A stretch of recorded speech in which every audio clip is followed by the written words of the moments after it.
ഞാന് എനിക്ക് അത് വീഡിയോ ചെയ്യണമെന്ന് പറഞ്ഞിട്ട് എന്റെ ഫോണൊക്കെ ഞാൻ വിളിച്ചു. യെസ് ആണെങ്കിൽ യെസ് എന്ന് പറയാം, നോ ആണെങ്കിൽ നോ എന്ന് പറയാം. സുഹൃത്തെ, എനിക്ക് ആദ്യമായിട്ട് എനിക്ക് ഈ സൗജത്ത് എന്ന് പറഞ്ഞ ആള് നമ്പർ തന്നെന്റെ. എന്നിട്ട് ഇജ്ജ് എനിക്ക് വിളിച്ചിട്ട് ഇങ്ങനെ പല പ്രശ്നങ്ങളുണ്ട്, നിനക്കൊരു വീഡിയോ ചെയ്യാൻ പറ്റുമെന്ന് വോയിസ് കോളിൽ ഇജ്ജൽ എന്നോട് ചോദിച്ചത്. ഇജ്ജെന്നോട് ചോദിച്ച പ്രകാരമല്ലേ ഞാൻ വന്നാൽ ഇജ്ജ് എൻ്റെ അടുത്തുള്ള തെളിവല്ല അയക്കുമെന്ന് ഞാൻ പറഞ്ഞേ അല്ലേ? എന്നിട്ട് ഞാൻ എന്നോട് പറഞ്ഞു. അപ്പം തന്നെ എനിക്ക് എന്നെ മനസ്സിലാക്കാൻ പറ്റിയിരുന്നു. കാരണം ഞാൻ പറഞ്ഞ എനിക്ക് പറഞ്ഞതൊക്കെ ശരി തന്നെ. നമ്മൾ ഇങ്ങനൊക്കെ ഒരു കാര്യം നമ്മൾ സമൂഹത്തിന് മുമ്പിലേക്ക് എത്തിക്കുമ്പോൾ മക്കളായിട്ട് ജീവിക്കുന്ന ആളാണ്. അതിൻ്റെ പേരിൽ നമുക്കിത് രമ്യമായിട്ട് സംസാരിച്ചിട്ട് തീരാൻ പറ്റുമോ എന്ന് ചോദിക്കട്ടെ എന്ന് ഞാൻ ചോദിച്ചു. എന്നോട് ചോദിച്ചിട്ട് ഇജയിക്കോ അല്ല നിൽക്കുന്നത്, ഞാൻ ഫുള്ളായിട്ട് പറയട്ടെ, പറഞ്ഞിട്ട് പറയാ, നിങ്ങൾക്ക് പറയാന്നല്ലേ പറയണത്.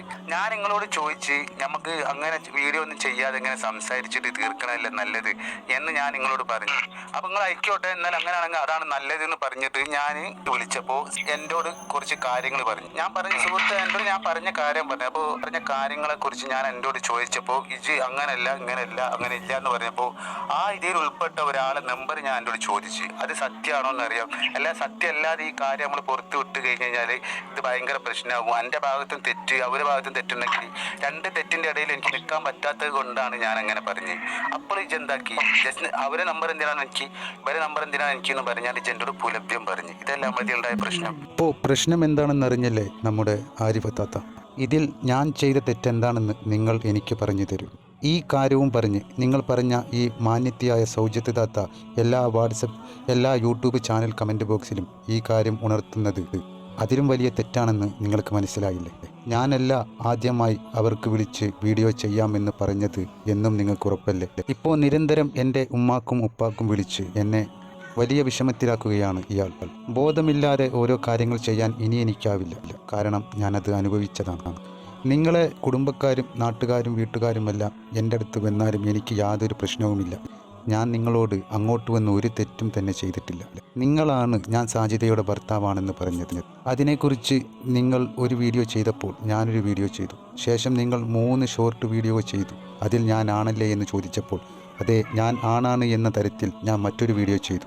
അപ്പോൾ കള്ളം മാത്രം പറയുന്ന സൗജത്ത് എന്ന് പറയുന്ന സ്ത്രീയെ കമൻ്റിട്ട് ശല്യപ്പെടുത്തി എന്ന് പറഞ്ഞ് വ്യാജ പ്രചാരണം നടത്തി നിങ്ങൾ വീണ്ടും എൻ്റെ പേരിൽ വീഡിയോ ചെയ്ത് റീച്ചുണ്ടാക്കിയത് നിങ്ങളാണ് താത്തേ.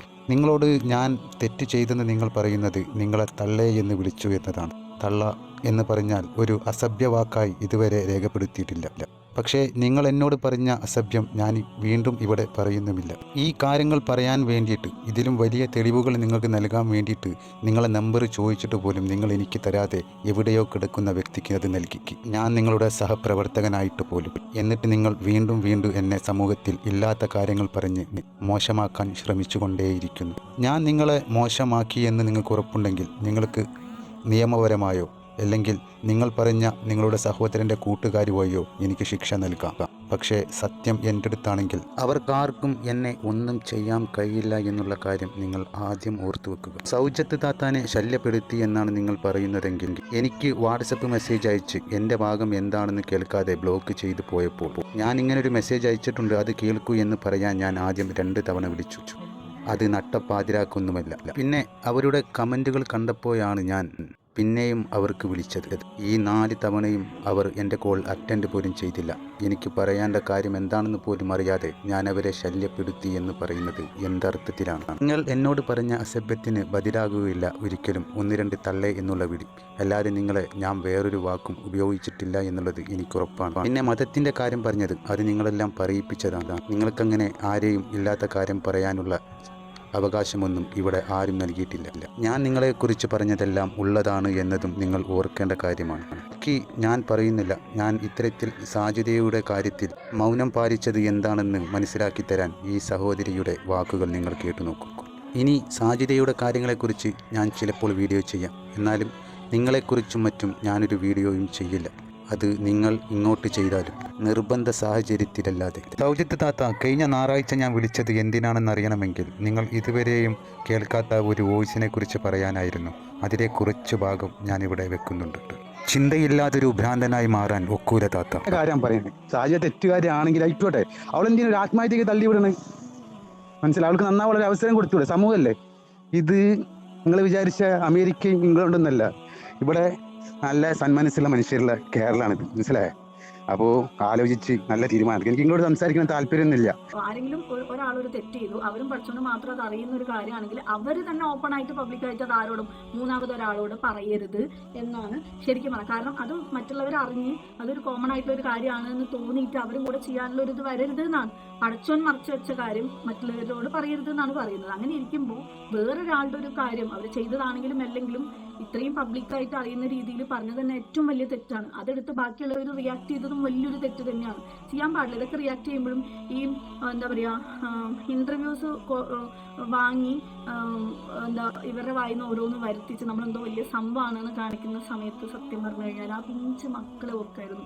ഈ കമൻസ് അവരെക്കുറിച്ച് മോശമായിട്ടിടുന്നവരോടും എനിക്ക് പറയാനുള്ളത് എന്താണെന്നറിയോ, ആ മക്കളുടെ മുഖം ഓർക്കും. ആ മക്കൾക്ക് വാപ്പല്ല.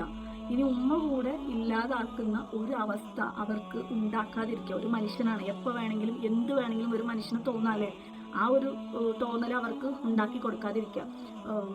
ആ ഉമ്മ നോക്കുന്ന പോലെ ഈ ഭൂമിയിൽ ആ മക്കളെ വേറെ ആരും നോക്കൂല. അപ്പോൾ ഉമ്മ കൂടി ഇല്ലാത്ത മക്കളാക്കി മാറ്റാതിരിക്കാൻ വേണ്ടിയിട്ട് അവരെ അങ്ങ് വിട്ടേക്കുക. അവർ വീഡിയോ ചെയ്ത് എങ്ങനെയെങ്കിലുമൊക്കെ ജീവിക്കട്ടെ. എന്തിനാണ് ഈ ഇവരുടെ പുറകെ പോകുന്നത്? അതാലോചിച്ച് ഞാൻ ഈ ഓരോ വീഡിയോസ് കാണുമ്പോഴും ഒരു മനുഷ്യൻ്റെ ആ ഒരു മാനസികാവസ്ഥയെ പറ്റി തെറ്റ് ചെയ്തതാണെങ്കിലും അല്ലെങ്കിലും എനിക്ക് എൻ്റേതായിട്ടുള്ള കുറേ നിലപാടുകളൊക്കെ ഉള്ള ഒരാളാണ് ഞാൻ. അതുകൊണ്ട് തന്നെ ഞാൻ ഇതിൽ സപ്പോർട്ടും പറയുന്നില്ല, എതിർക്കുന്നുമില്ല. പക്ഷെ ഇവർക്ക് പറ്റിയ ഒരു മിസ്റ്റേക്സ് ഉണ്ടല്ലോ, അത് ഇതാണ്. പിന്നെ അതുപോലെ നമ്മൾ കേരളത്തിലാണ് ജീവിക്കുന്നത് എന്നുള്ള ബോധം നമുക്ക് ആദ്യം വേണം. നമ്മൾ എന്താ പറയുക, പാശ്ചാത്യ രാജ്യങ്ങളൊന്നുമല്ല. നമ്മുടെ ആൾക്കാർ എത്ര തന്നെ പുരോഗമനം പറയുകയാണെങ്കിലും അത് ഉൾക്കൊള്ളാൻ പറ്റൂല. നമ്മൾ ഒന്നാമത്തതൊരു മുസ്ലിം കമ്മ്യൂണിറ്റിയിൽ വരുമ്പോൾ നമ്മൾ ഈ ലിവിങ് റിലേഷൻഷിപ്പ് അതിനെക്കുറിച്ചും അത് ആർക്കും അത് അംഗീകരിക്കാൻ പറ്റില്ല. ഈ സഹോദരി പറഞ്ഞ അതേ അഭിപ്രായമായിരുന്നു ഞാനും പറഞ്ഞത്. അതിൻ്റെ പേരിലാണ് നിങ്ങളെല്ലാവരും കൂടെ ഇപ്പോൾ എന്നെ മോശമാക്കുന്നത്. എന്തായാലും തെറി പറയും ഈ തെമ്മാടിത്തം പറ്റൂല.